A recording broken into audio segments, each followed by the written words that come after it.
ഒരു കിഫ്ബിയിലൂടെ മാത്രമല്ല കെട്ടിടങ്ങൾ ഉണ്ടായത്. കെട്ടിടങ്ങൾ അല്ലാതെ ഓരോ നാളുകളിലും വികസനത്തിന്റെ ഭാഗമായി നാട്ടിൽ വന്നുകൊണ്ടേയിരുന്നതാണ്.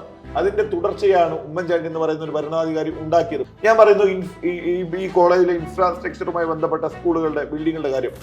കേരളത്തിൽ ഒരുപക്ഷെ കേരളത്തിന്റെ മാധ്യമ പ്രവർത്തകർ ഉൾപ്പെടെ അഗാധമായ ഒരു പഠനം നടത്തിയാൽ എങ്ങനെയാണ് കേരളത്തിലെ സ്കൂളുകൾ കെട്ടിടങ്ങൾ മോടി പിടിച്ചതെന്ന് ചോദിച്ചാൽ അത് 2012 ഉമ്മൻചാണ്ടി എന്ന് പറയുന്ന ഭരണാധികാരി നടപ്പിലാക്കിയ ഒരു പദ്ധതി. പലരും പറയാൻ മറന്നു പോകുന്നതോ മറക്കുന്നതോ ആയ കാര്യം, ഒരു MLAയുടെ ആസ്തി വികസന ഫണ്ട് എന്ന് പറയുന്നത് 2012 വരെ ഒരു വർഷത്തേക്ക് 1 കോടി രൂപയാണ്.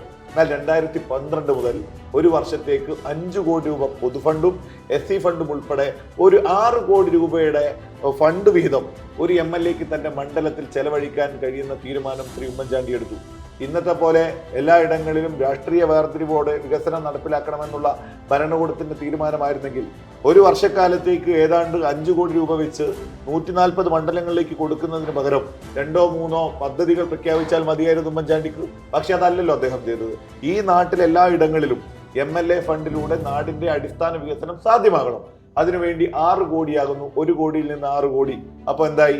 ഒരു വർഷത്തേക്ക് ഒരു MLAയുടെ ഫണ്ട് 5 കോടി വർദ്ധിക്കുന്നു.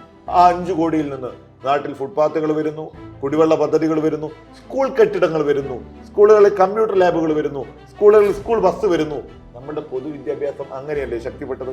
അങ്ങനെയാണ് കേരളത്തിന്റെ പൊതുവിദ്യാഭ്യാസവും കെട്ടിടങ്ങളും. ഇപ്പോ ഒരു കിഫ്ബിയിലൂടെ മാത്രമല്ല കെട്ടിടങ്ങളും ഉണ്ടായത്. കെട്ടിടങ്ങൾ അല്ലാതെ ഓരോ നാളുകളിലും വികസനത്തിന്റെ ഭാഗമായി നാട്ടിൽ വന്നുകൊണ്ടേയിരുന്നതാണ്. അതിന്റെ തുടർച്ചയാണ് ഉമ്മൻചാണ്ടി എന്ന് പറയുന്ന ഒരു ഭരണാധികാരി ഉണ്ടാക്കിയത്. പക്ഷേ കിഫ്ബി എന്ന് പറയുന്ന ഒരു പദ്ധതി കേരളത്തിന്റെ വികസനത്തിന് വേണ്ടി മാത്രമായിരുന്നു അല്ലല്ലോ. മസാല ബോണ്ടിലൂടെ കേരളത്തിന് അധിക വരുമാന നഷ്ടമുണ്ടാക്കി, അധിക ബാധ്യതയുണ്ടാക്കി. നേരത്തെ പറഞ്ഞ പോലെ 1.5 ലക്ഷം കോടിയിൽ നിന്ന് 3 മടങ്ങ് വർദ്ധിച്ച് ഈ ജനിക്കാൻ പോകുന്ന കുഞ്ഞുങ്ങളുടെ തലയിൽ പോലും വലിയ ബാധ്യത കെട്ടിവെക്കുന്ന അവസ്ഥയിലേക്ക് കേരളം മാറുകയാണ്. അപ്പോൾ വികസനത്തിന്റെ കാര്യത്തിൽ പിണറായി വിജയന്റെ ഭരണകൂടം വികസനത്തിന്റെ കാര്യത്തിൽ എന്ത് ചെയ്തു? ഈ വരുന്ന അധിക തുക